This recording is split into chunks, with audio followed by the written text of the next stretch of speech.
sekaligus politikus, kabarnya menjadi satu-satunya kandidat yang akan mengisi posisi ketua tim penanggulangan mafia migas.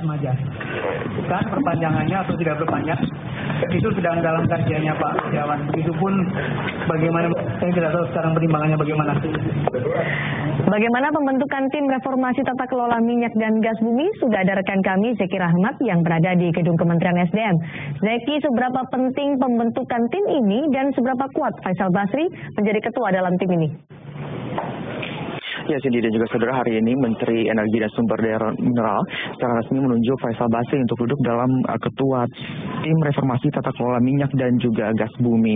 Tadi telah diumumkan kepada awak media di sini dan juga dihadiri oleh Menteri BUMN Rini Sumarno. Dalam pernyataannya tadi, Sudirman Said sedikit memaparkan alasannya mengapa memilih Faisal Basri untuk menjadi ketua dari tim reformasi tata kelola minyak dan gas bumi. Berikut pernyataan dari Menteri Energi dan Sumber Daya Mineral Sudirman Said.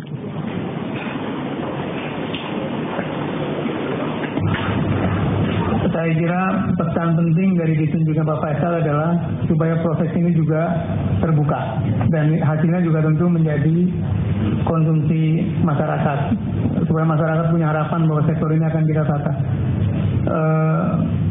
Barangkali saja ada temuan-temuan yang sensitif gitu ya, tapi itu adalah input bagi kementerian atau bagi stakeholder SDM atau energi untuk memperbaiki diri. Tapi prinsipnya kita akan sampaikan rekomendasi atau hasil dari... Ada beberapa poin tadi yang dijelaskan oleh Menteri Energi dan Sumber Daya Mineral Sudirman Said dan juga Menteri BUMN Rini Sumarno terkait dengan situasi minyak dan gas saat ini di Indonesia.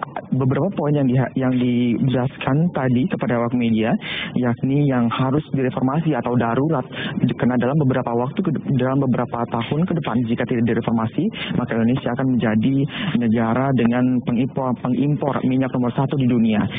Ada beberapa alasan, yakni sejak tahun 2001 cadangan minyak di Indonesia terus menurun.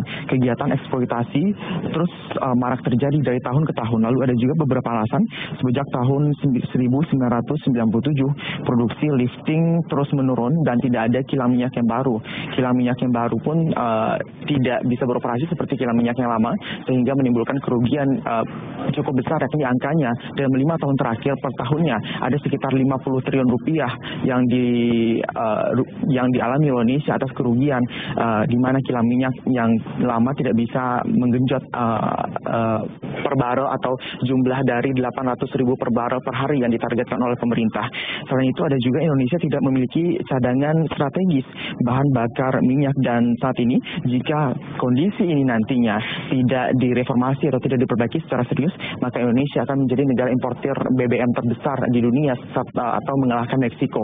Kami mencatat sejak tahun 2008 yang lalu ada sedikitnya 6 kasus mafia migas yang terjadi di Indonesia.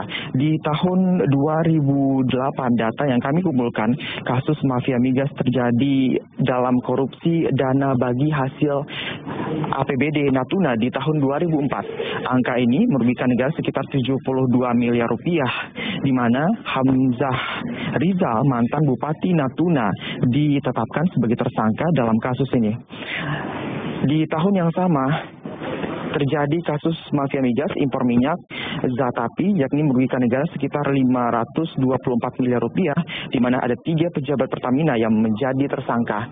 Selanjutnya ada juga di tahun 2010 kasus mafia migas kembali terjadi dalam penggelembungan dana perjalanan dinas BPH migas tahun 2010-2011. Kasus ini merugikan negara 3,3 miliar rupiah. Di tahun 2012, saudara, kasus mafia migas kembali mencuat dalam kasus dugaan korupsi pemulihan tanah bekas tambang PT Chevron Pacific Indonesia yang ada di Provinsi Riau. Kerugian negara ini mencapai ada 2,43 triliun rupiah. Di tahun 2013, Kementerian SDM menjadi sorotan publik saat Kepala SK Migas Rudi Rubiandini ditangkap dalam kasus dugaan suap SK Migas.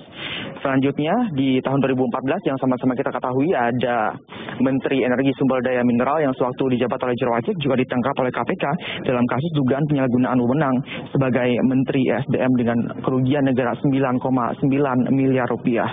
Sementara itu, tim ini sepenuhnya nanti sudah dibentuk dan ada beberapa tambahan tim lainnya yang belum dibentuk. Namun Faisal Basri dan juga Menteri SDM Sudirman Said tadi mengatakan bahwa esok terhitung hari Senin tim ini sudah mulai bekerja yang seperti pada permintaan dan juga tim kerja dari Kementerian SDM dan juga BUMN.